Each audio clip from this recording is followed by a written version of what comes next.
dari salah satu tambang emas terbesar di dunia yang terletak di tengah Uzbekistan dan operasi tembaga besar di Chili yang berada 10.000 kaki di atas permukaan laut di Gurun Atacama, hingga tambang besi terbesar di dunia di Brasil yang ditemukan secara tidak sengaja, dan tambang berlian yang luar biasa di Rusia yang dibangun tepat di sebelah sebuah kota. Inilah 10 operasi penambangan terbesar di dunia.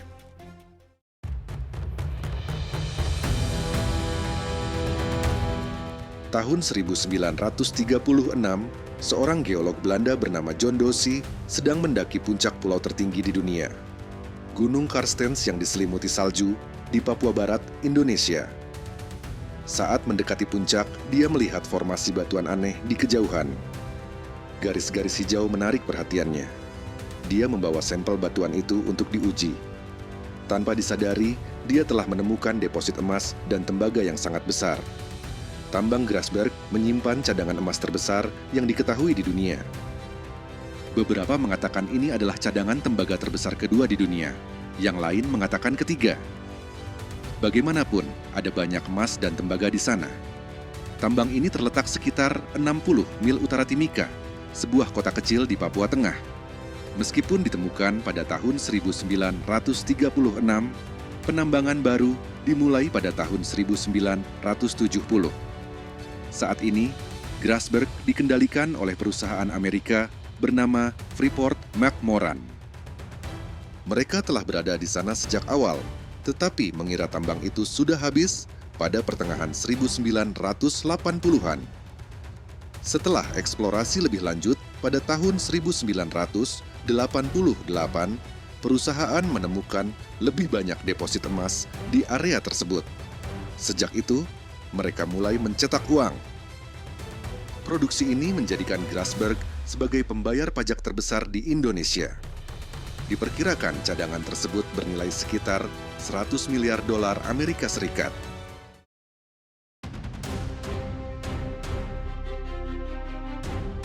Sumber utama tembaga dunia yang tak terbantahkan adalah tambang Escondida di Chili. Tambang ini terletak di Gurun Atacama dan menyumbang sebagian besar PDB Chili. Mereka adalah produsen tembaga terkemuka di dunia, menyumbang 32% dari seluruh produksi global. Mereka beruntung menemukan tambang ini. Escondida berarti tersembunyi dalam bahasa Spanyol.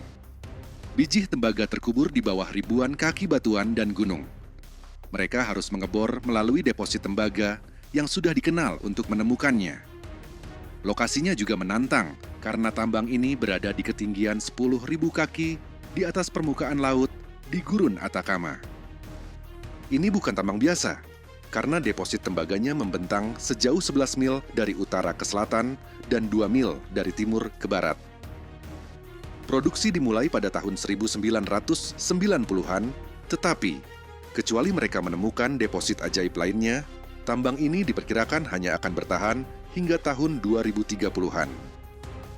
Pemilik utama tambang, BHP Billiton, lebih optimis. Pada tahun 2012, mereka memperkirakan tambang ini masih memiliki 100 tahun produksi tersisa. Mereka juga senang dengan angka produksi terbaru. Pada paruh pertama tahun 2022, tambang ini menghasilkan 824,4 kiloton tembaga, naik 12% dibandingkan tahun 2021. Mereka juga melakukan langkah besar dalam hal keberlanjutan. Menurut BHP, tambang ini akan segera menggunakan 100% energi terbarukan. Mereka harus mengeluarkan banyak uang untuk membatalkan kontrak batu bara mereka, sekitar 1,1 miliar dolar Amerika Serikat. Namun, beralih ke energi terbarukan akan mengurangi 3 juta ton CO2 per tahun, setara dengan 700.000 mobil bermesin pembakaran.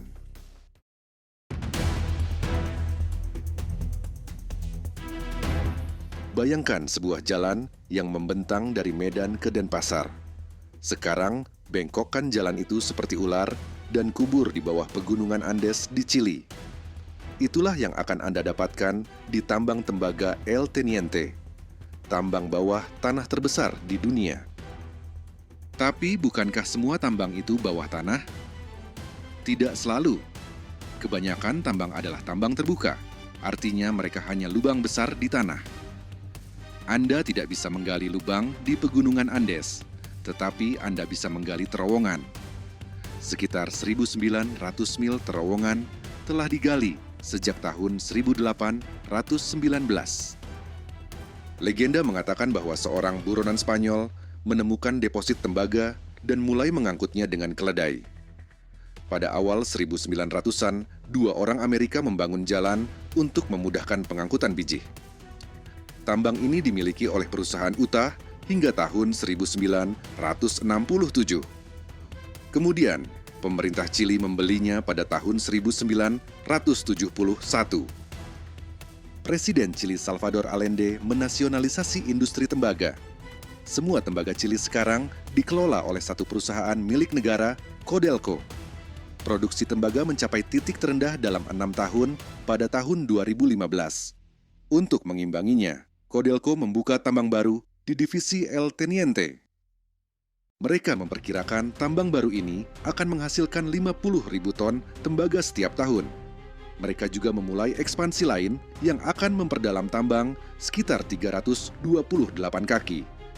Proyek tingkat tambang baru ini menelan biaya sekitar 5,4 miliar dolar Amerika Serikat, tetapi akan memperpanjang umur tambang selama 50 tahun lagi.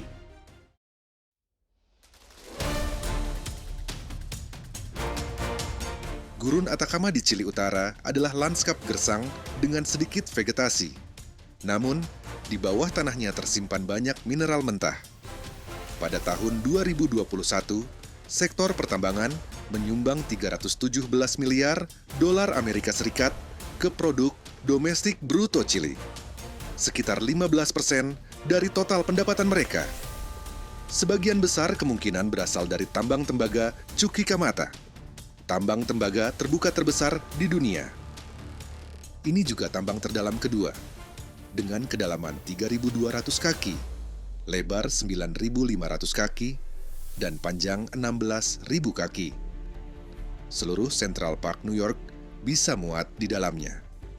Operasi saat ini di Chuquicamata telah berlangsung sejak tahun 1910, tetapi orang telah menambang tembaga di sana jauh sebelum itu.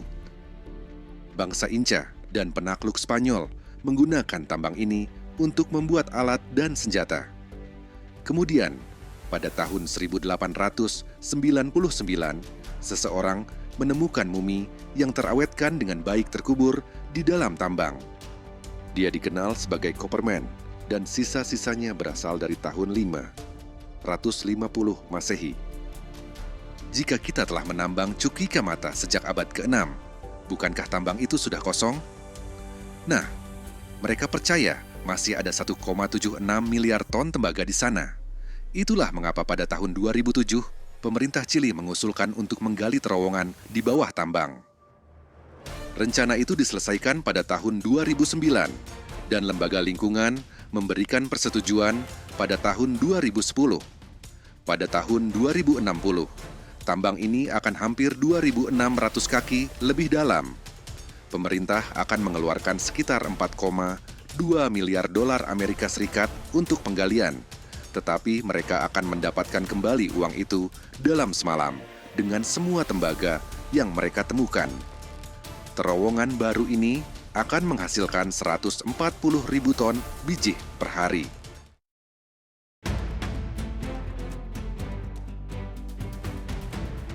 Pada musim panas tahun 1955, sekelompok geolog Soviet sedang menjelajahi Siberia ketika mereka menemukan kejutan yang menyenangkan. Mereka menemukan jejak batuan vulkanik langka yang disebut kimberlite. Bagi yang bukan geolog, kimberlite berarti berlian.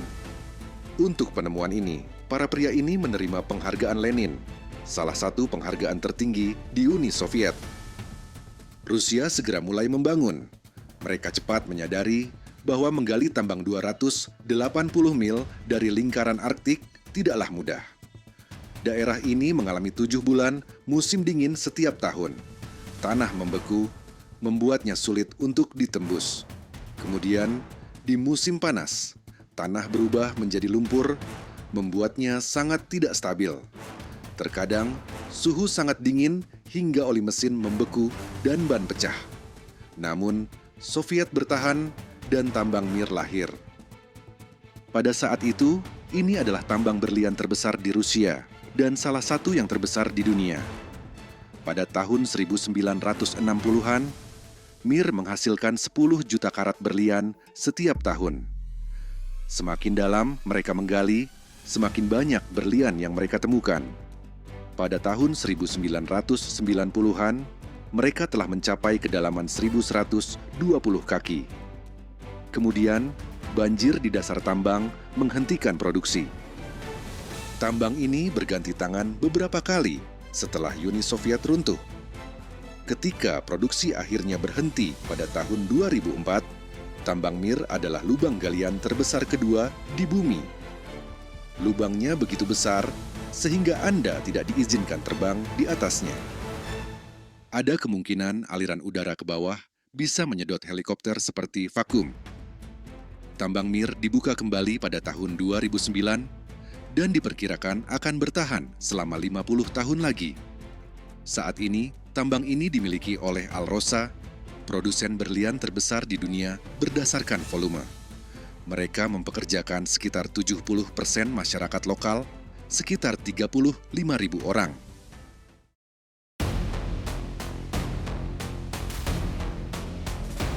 Orapa, Botswana adalah rumah bagi sekitar 9.000 orang, 4 sekolah, dan tambang berlian terbesar di dunia. Tambang ini mencakup area seluas 0,46 mil persegi, sekitar 300 hektar tanah. Sebagai perbandingan, Gedung Putih hanya menempati 18 hektar tanah. Tambang Orapa dimiliki dan dioperasikan oleh perusahaan Botswana Diamond bekerja sama dengan De Beers Diamond Co. Tim geolog De Beers menemukan tambang ini pada Maret 1967. Kebetulan, ini hanya setahun setelah Botswana menyatakan kemerdekaan dari Inggris. Pada tahun pertama, Orapa menghasilkan lebih dari 1,4 juta karat berlian. Produksi terus meningkat sejak itu. Mereka beroperasi 7 hari seminggu dan menghasilkan lebih dari 20 juta ton biji. Dari biji itu, mereka menghasilkan sekitar 10,8 juta karat berlian setiap tahun. Seluruh ekonomi Botswana bergantung pada tambang Orapa. Berkat semua berlian itu, mereka berkembang dari negara miskin menjadi negara berpenghasilan menengah yang makmur. Menurut Dana Moneter Internasional, transparansi adalah kuncinya. Di mana negara lain mungkin menjadi serakah, pemerintah Botswana menginvestasikan kembali pendapatan berlian untuk rakyatnya. Sebagian besar pendapatan berlian digunakan untuk kesehatan, pendidikan, bantuan sosial, dan infrastruktur publik.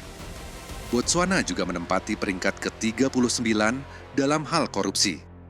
Sebagai perbandingan, Amerika Serikat berada di peringkat ke-24, Indonesia di peringkat ke-115, Denmark di nomor 1 dan Somalia di posisi terakhir.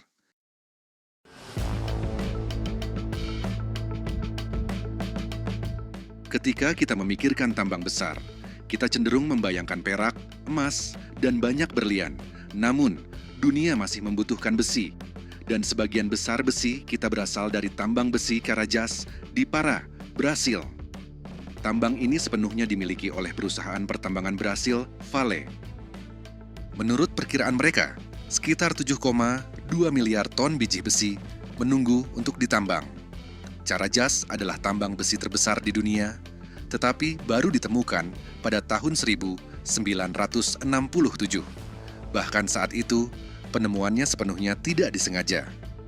Sebuah tim geolog dari US Steel sedang terbang di atas hutan hujan Amazon ketika mereka harus mendarat darurat untuk mengisi bahan bakar. Mereka mendaratkan helikopter mereka di sebuah bukit yang terlihat aneh. Bukit itu terlalu gersang untuk sesuatu yang berada di sudut terpencil hutan hujan. Mereka menguji tanahnya, dan ternyata bukit itu hampir seluruhnya terbuat dari besi. Mereka juga menemukan mangan, timah, tembaga, aluminium, dan emas. Tetapi besi tetap menjadi hadiah utama.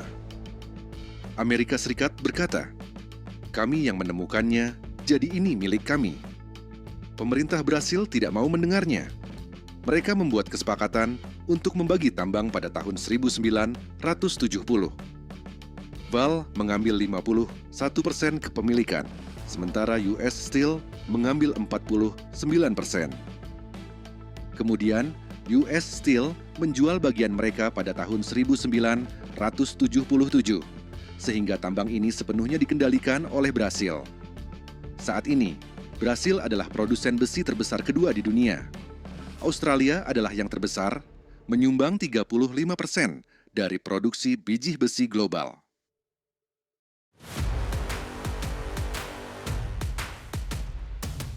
Australia Barat adalah rumah bagi tambang Greenbushes, tambang litium terbesar di dunia. Hidup kita bergantung pada litium. Lihatlah semua barang yang dapat diisi ulang di kamar Anda, dari laptop dan ponsel Anda hingga konsol game dan headphone Bluetooth. Semuanya kemungkinan besar menggunakan baterai lithium-ion. Ada kemungkinan besar litium Anda berasal dari Greenbushes, Australia. Mereka menghasilkan sekitar 1,95 juta ton litium setiap tahun. Sebagai perbandingan, ponsel rata-rata mengandung kurang dari 1 gram litium. Proyek penambangan ini dibagi antara dua perusahaan. Sebuah perusahaan Cina bernama Tianqi Lithium Industries memiliki 51% saham, sementara 49% sisanya dimiliki oleh perusahaan Amerika Albemarle Corp. Keduanya berpotensi menghasilkan banyak uang karena permintaan litium terus meningkat. Menurut laporan, permintaan litium global diperkirakan akan tumbuh 33,3% setiap tahun. Untuk mengimbangi permintaan, tambang Greenbushes saat ini sedang dalam proses ekspansi. Mereka berharap dapat membangun 2 fasilitas pengolahan lagi untuk menghasilkan lebih banyak jus baterai daripada sebelumnya. Saat ini, operasi tambang terbuka. Greenbushes memiliki kedalaman sekitar 870 kaki. Mereka telah menggali sejak tahun 1888, ketika area ini sebagian besar ditambang untuk timah. Baterai lithium-ion belum ditemukan selama 88 tahun lagi. Kita harus berterima kasih kepada seorang ahli kimia Inggris bernama Michael Whittingham untuk penemuan itu. Jika Anda menonton video ini di ponsel atau laptop Anda, ucapkan terima kasih kepada Michael Whittingham. Mereka pertama kali menemukan litium di Greenbushes pada tahun 1980.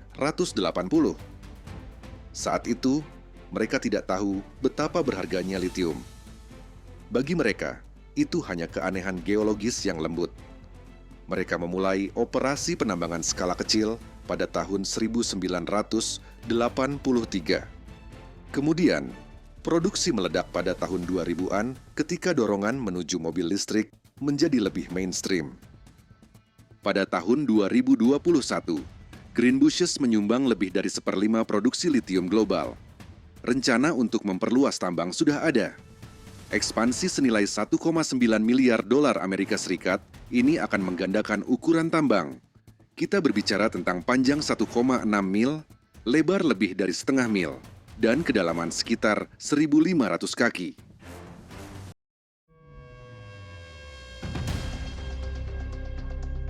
Jika Anda memperbesar peta Uzbekistan Tengah, Anda akan melihat rongga bundar besar yang dikelilingi oleh gurun.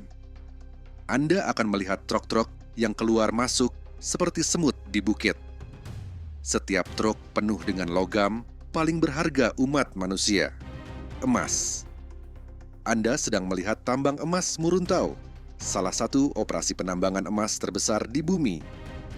Menurut NASA, tambang Muruntau adalah rumah bagi salah satu deposit emas terbesar di bumi. Saat ini, tambang ini membentang sejauh 1,8 mil melintasi gurun Kizilkum dan lebih dari 2.000 kaki ke dalam tanah. Pada tahun 2021, tambang ini menghasilkan 7.500 pon emas atau sekitar 7,5 bus sekolah penuh. deposit emas pertama kali ditemukan pada tahun 1958. Sebelumnya, tambang ini adalah sumber utama pirus yang berasal dari jalur Sutra kuno. Geolog percaya bahwa butuh jutaan tahun bagi emas Muruntau untuk muncul ke permukaan. Selama waktu itu, lautan purba menutup dan menghilang, gunung-gunung muncul dari bumi, dan pergeseran tektonik mengubah planet kita selamanya. Saat ini, tambang Muruntau dimiliki dan dioperasikan oleh Navoy Mining and Metallurgical Combinate, sebuah perusahaan milik negara. Mereka telah menginvestasikan jutaan dolar untuk mengembangkan tambang ini. Pada tahun 2023, Muruntau berada dalam fase pengembangan tahap 5. Pada tahun 2026, Navoy berharap dapat menghasilkan 50 juta ton biji per tahun.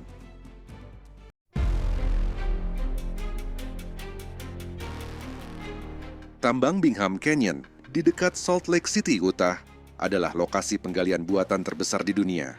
Mencakup area seluas 4,7 mil persegi. Ini adalah salah satu dari sedikit objek buatan manusia yang dapat terlihat dari luar angkasa, bersama dengan bendungan Tiga Ngarai dan Palm Jumeirah di Dubai. Tambang ini juga merupakan tambang terbuka terdalam di bumi, dengan kedalaman 3/4 mil. Dikatakan bahwa tambang ini telah menghasilkan lebih banyak tembaga daripada tambang lainnya dalam sejarah, sekitar 17 juta ton. Bingham Canyon telah beroperasi sejak tahun 1906. Tambang ini pertama kali ditemukan pada tahun 1848 oleh dua bersaudara Mormon, Sanford dan Tom Bingham. Mereka melaporkan penemuan mereka kepada Brigham Young, yang saat itu adalah presiden gereja LDS. Namun, Brigham Young mengatakan bahwa tambang tersebut tidak layak, sehingga Sanford dan Tom tidak mengklaimnya. Sebuah perusahaan pertambangan Utah lainnya datang pada tahun 1860-an, dan sisanya adalah sejarah. Saat ini, tambang ini dimiliki oleh Rio Tinto, sebuah perusahaan Anglo-Australia. Sementara Kennecott Utah Copper Co. mengelola semua operasi pertambangan.